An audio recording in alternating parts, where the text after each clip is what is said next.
Assalamualaikum warahmatullahi wabarakatuh.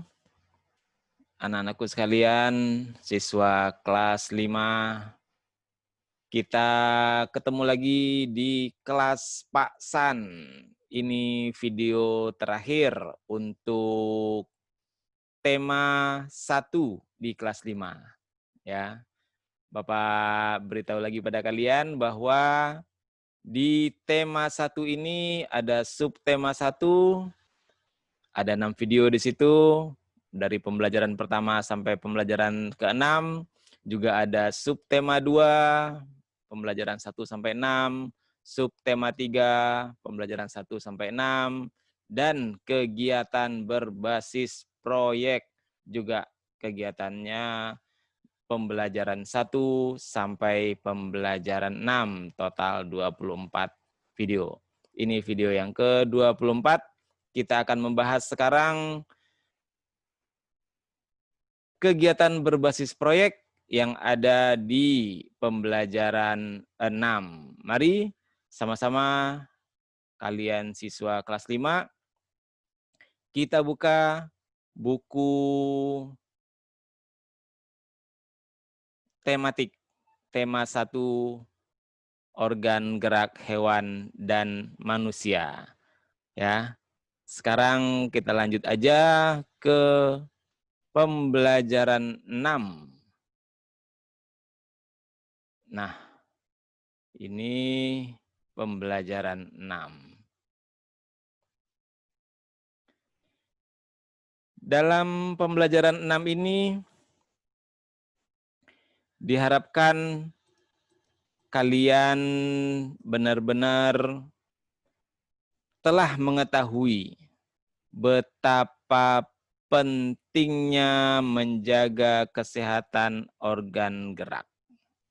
Ya, jadi pengetahuan itu pada kesempatan ini harus kamu tularkan. Kayak penyakit ditularkan, bukan. Pengetahuan juga bisa ditularkan.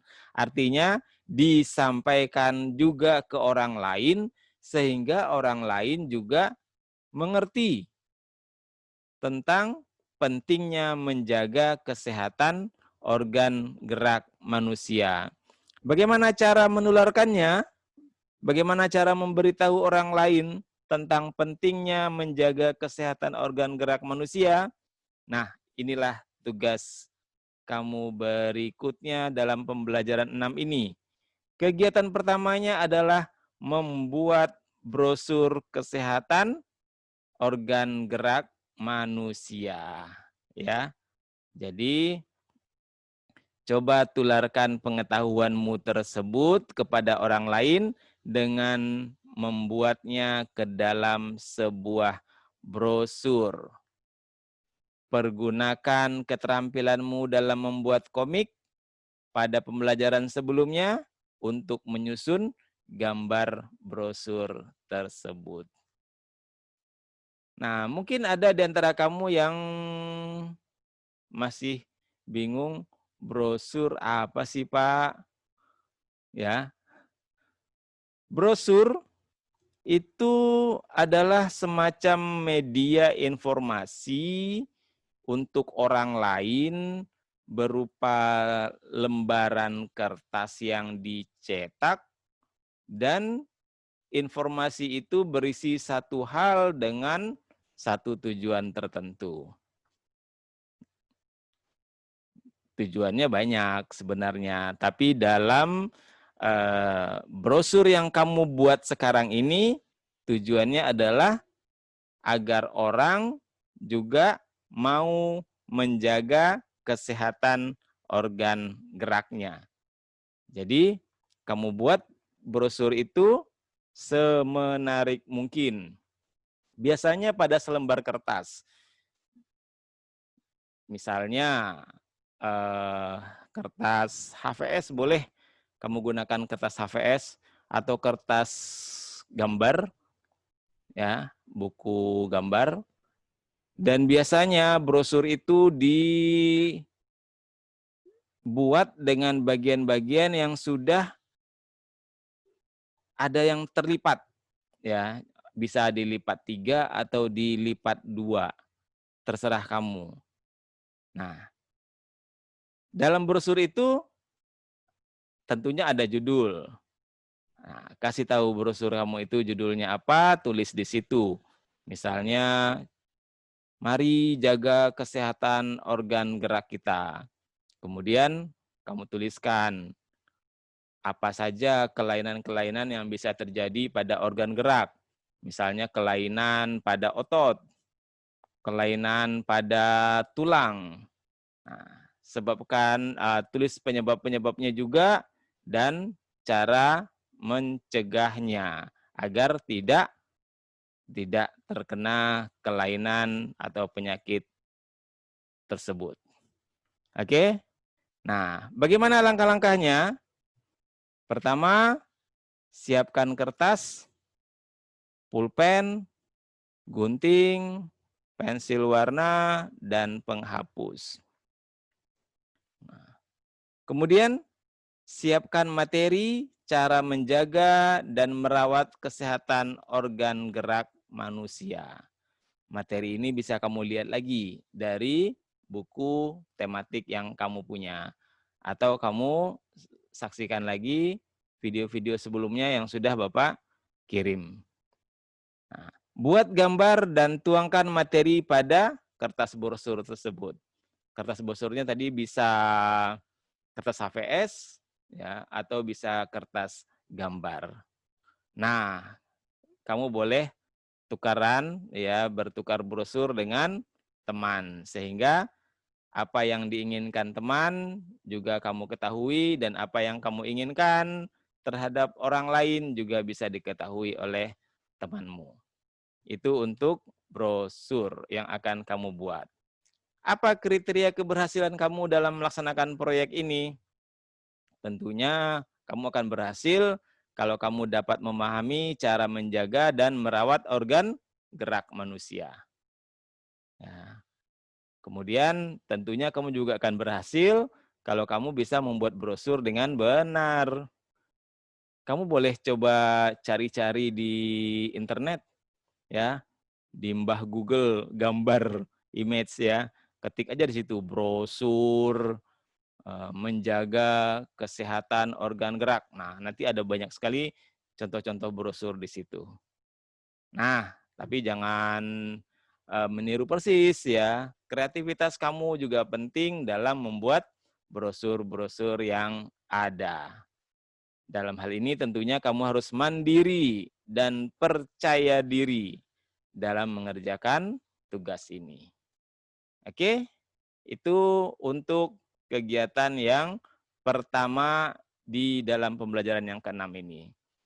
Nah, kemudian di sini ada permintaan agar kamu mempresentasikan brosurmu tersebut dengan media boneka peraga. Nah, inilah kemudian berikutnya, yaitu pertunjukan boneka. Nah, ini kegiatan yang kedua, membuat sandiwara boneka. Ya, sandiwara boneka. Di sini ada langkah-langkah kerjanya, tapi nanti Bapak akan sampaikan juga pada kalian bahwa sandiwara boneka ini adalah media untuk mempresentasikan isi brosur tentang cara menjaga kesehatan otot dan tulang. Jadi ini bentuk lain cara menginformasikannya, ya. Nah, sebelumnya tentu buatlah rancangan pertunjukannya bersama teman satu kelasmu. Tapi lagi-lagi karena kamu berada di rumah, maka rancangan ini silahkan kamu bekerjasama dengan orang tua. Nah, langkah kerjanya bagaimana? Pertama, lakukan kegiatan ini dalam kelompok, berarti di sini lakukan kegiatan bersama orang tua, adik, kakak, dan saudaramu yang lain. Kemudian, buatlah sebuah naskah sandiwara pendek. Ya, jadi semacam dialog-dialog percakapan pembelajaran sebelumnya seperti dokter kecil, dokter cilik ya. Nah, kalau sekarang sandiwara pendek. Tentang apa? Tentang cara menjaga kesehatan otot dan tulang. Jadi temanya itu. Kemudian baru buatlah boneka sederhana. Di sini hanya contoh saja ya, dari plastisin misalnya sebanyak tokoh dalam ceritamu, pada bagian bawahnya tempelkan penjepit kertas. Ya, nah penjepit kertas ini nanti adalah besi yang bisa ditarik magnet. Oleh sebab itu, siapkan magnet yang cukup besar atau cukup kuat yang bisa menggerakkan plastisin tadi. Kemudian letakkan boneka-boneka plastisinmu di atas meja kaca atau karton yang tebal. Pegang magnet di bawah kaca atau karton, gerakkan boneka-boneka plastisin dengan menggerakkan magnet. Oke, jadi kamu misalnya menggunakan meja kaca, di atas meja kacanya letakkan boneka-boneka plastisinnya, kemudian dari bawah meja kaca itu kamu gerakkan boneka-boneka plastisinnya dengan menggunakan magnet. Nah, itu hanya contoh saja. Kamu boleh menggunakan plastisin. Tapi kamu juga boleh menggunakan boneka-boneka yang kamu buat seperti wayang. Nggak apa-apa, boleh ya. Pak, saya nggak punya plastisin di rumah, saya punya kardus-kardus bekas. Boleh, silahkan buat ya boneka kamu dari kardus bekas itu. Pak, saya punya styrofoam. Boleh, silahkan buat boneka-boneka itu dari styrofoam. Ya, kemudian saya tidak punya magnet, Pak. Nah, kalau nggak punya magnet seperti yang tadi Bapak bilang, kamu bisa membuat boneka-boneka kamu seperti wayang. Mainkan seperti wayang, tapi temanya tetap ya menjaga kesehatan otot dan tulang. Oke? Mainkan sandiwara bonekamu. Bapak tunggu nanti bagaimana video dari sandiwara boneka tersebut. Nah, apa kriteria keberhasilan kamu dalam proyek ini? Pertama, kerjasama. Harus ada kerjasama. Dengan orang tua, dengan kakak, dengan siapa saja. Nah, namanya bekerja sama berarti kerjanya bareng. Jangan yang mengerjakan hanya orang tua. Kamu nanti tinggal mainnya aja, ya. Jangan, tapi ikut membuat boneka-bonekanya, ya, patung-patungnya, wayang-wayangnya. Nah, sehingga kemudian nanti ikut bermain, ikut merancang sandiwaranya. Nah, kemudian hal lainnya adalah mampu mengkomunikasikan hasil tulisanmu dengan bercerita. Dan tentunya juga perlu memiliki keterampilan dan kreativitas dalam membuat model boneka bercerita. Ya. Jadi itu proyek terakhir kamu untuk tema 1. Semoga apa-apa yang sudah kita bahas di tema 1 ini benar-benar bisa menambah pengetahuan kamu, menambah keterampilan kamu, dan juga tentunya bisa mempengaruhi sikap kamu, khususnya dalam menjaga dan merawat organ gerak, yaitu otot dan tulang. Oke, Bapak kira itu sebagai pengantar. Selamat berkarya, selamat berprestasi. Kita akan ketemu nanti di tema yang kedua. Oke, Assalamualaikum warahmatullahi wabarakatuh.